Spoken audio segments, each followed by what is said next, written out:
put in that they spoke the Cham language. I believe this is an underreported number because the folks who are filling out, I know from my own experience, my dad spelled Cham with a P at the end, so champ. So there's a lot of different pronunciations of Cham, so there definitely could be misspellings. And interesting is that the Cham language in the U.S. Census is under Pacific Island languages. And as far as other statistics, just in general, because we're short on time, there are higher poverty rates for Vietnamese Americans and also Cambodian Americans, and lower education rates for Vietnamese and Cambodian Americans as far as attaining a bachelor's degree and also high school diploma. If you're interested in those numbers, you can come talk to me later, and I can give that to you. As far as Cham Muslims in the United States, this is Santa Ana, California. Photos from their website.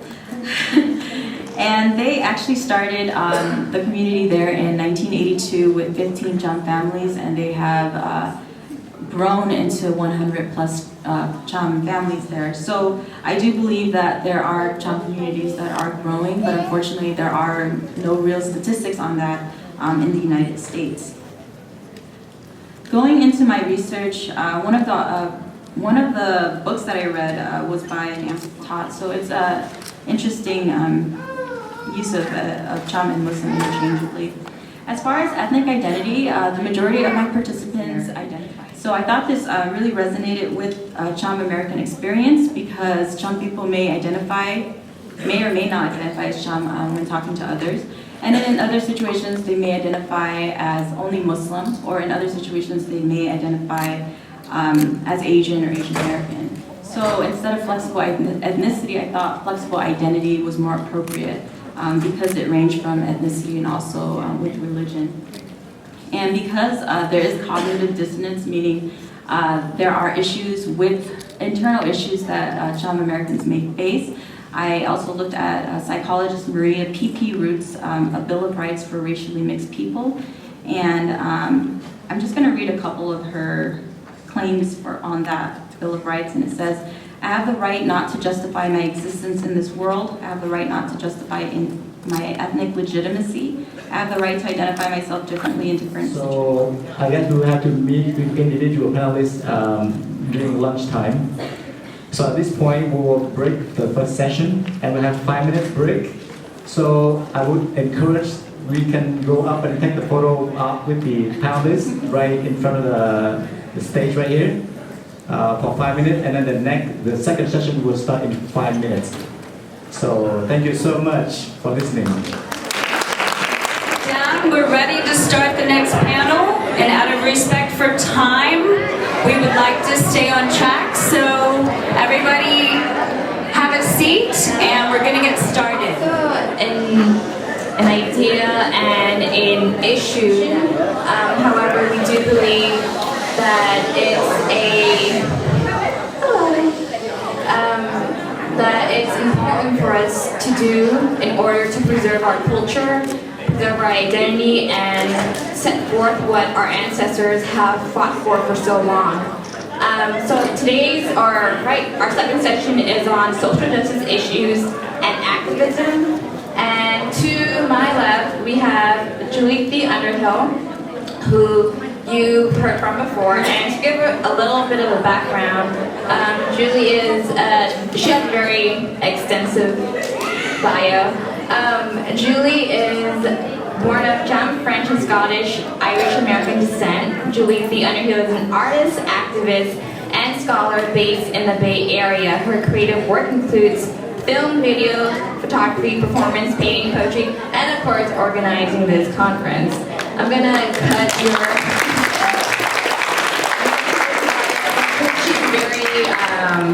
she does a lot, and you all should get to know her a little bit. And she's an amazing artist, an amazing organizer, amazing Cham scholar as well. And to her left is Rohani Karaya. I hope I said your last name right. She's an attorney based out of Florida, and I believe she used to live in Southern California. Santa Ana in the house. So she's based in Florida, and she has experience going to the UN as well and participating in various immigration rights clinics in Florida. And she will be discussing her work at the UN in regards to today. And she will be discussing some of the work that she's done also in Washington, D.C. on Capitol Hill and the UN and how that UN meeting went. So without further ado, I will pass it on to Julie for her to speak about like 3 minutes on her work as a GEM activist.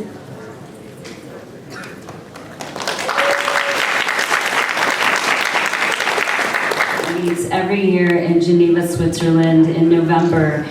In 2011, I addressed the topic guaranteeing the rights of women in the Cham community in Vietnam. So we talked, we gave a 3-minute speech. I was representing IOC, but I also helped to draft the speech, and I really felt like I was a big part of the things that were being said, not just delivering it. We addressed things like access to education, healthcare, protection from violence, things like sexual assault, interest in the invisibility and the repression of Cham people. In 2013, I attended my second attendance from the Forum on Minority Issues was with Aziza and Kalila, and I also helped draft that speech. Okay, the topic was on the rights for religious minorities, and one of the ways that we worked in the nuclear power plant issue, some of you may or may not know, the Vietnamese government put them up, put some of them in his presentation this morning, but Po Klong Garai is near the planned power plant. So the way I wrote it into the speech was to say that religious freedom would be impacted if nuclear power poisoned the temples that are in the framework of religion. Now, one of the challenges of the UN meeting is it's an assigned topic, and you're not supposed to go off topic. They cut you off, actually, if you go off topic. So how do we address our concerns from being erratic, even if the assigned topic isn't as dire as your concern? So to say that people's access to the temples where they worship would be limited if those temples were poisoned by nuclear power.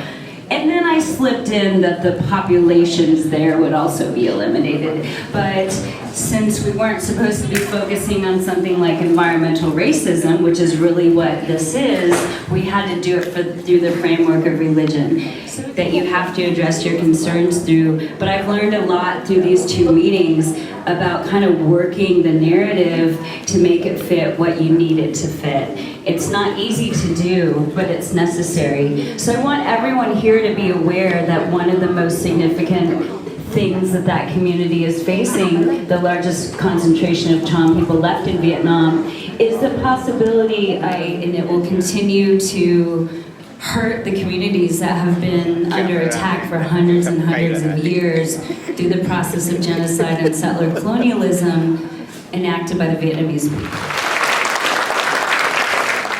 Her experience at the UN and also on Capitol Hill during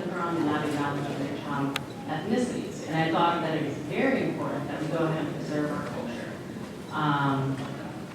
People won't know what we are, and we won't be able to preserve that if we don't continue. It's another important things.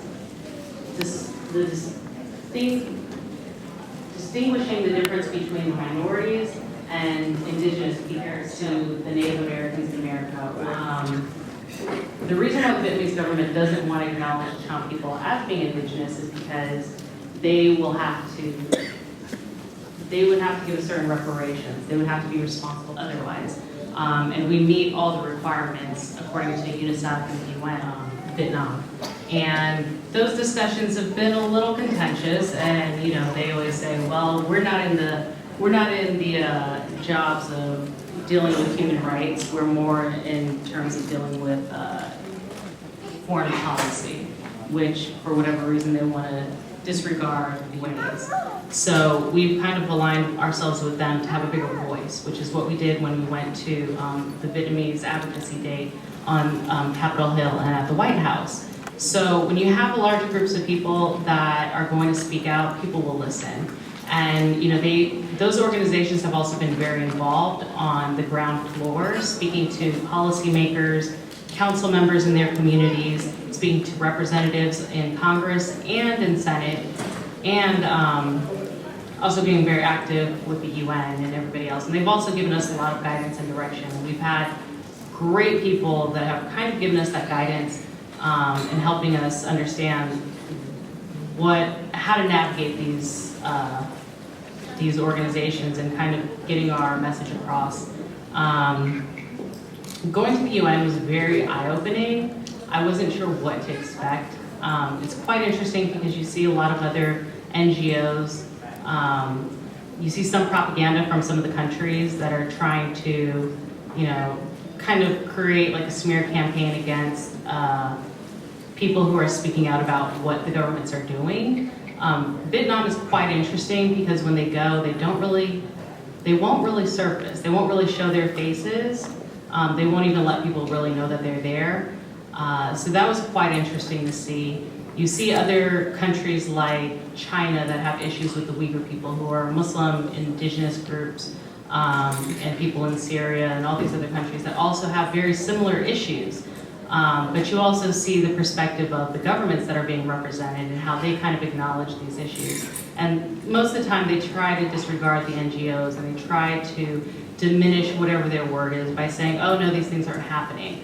So even with some of the things that I've gone to at the White House and on Capitol Hill, they're like, oh no, the Vietnamese governments are telling us that they're doing all these amazing things, and yet persecuted and people aren't having their rights taken away, which is not really the truth. So when you're at the UN, you see all of these different things, but you also see how important your voice could be, because now you're up in front of everybody in the world literally being represented, and so you now have a voice. It's only 3 minutes, but you can get a lot across. So we even came across other people from other countries who took an interest in what we were talking about, people from Denmark, Iraq, and all kinds of other places that were like, oh, well, we never knew about these people. Can you tell me more? We want more information. How can we get involved? And those people were also resourceful, like the woman that we met from Denmark. She was a wealth of knowledge, and she gave us even more information. Twitter, whatever, utilize these resources that are available. The UN's website it's a wealth of information. They have so much information about upcoming sessions that are going on that have to do with the indigenous people, the minorities, Their population is comprised of 130,000 people. After follow Saigon, the capital of this South. All of that can be found on YouTube. So we're going to move along to Rohani for her to speak on her experience also as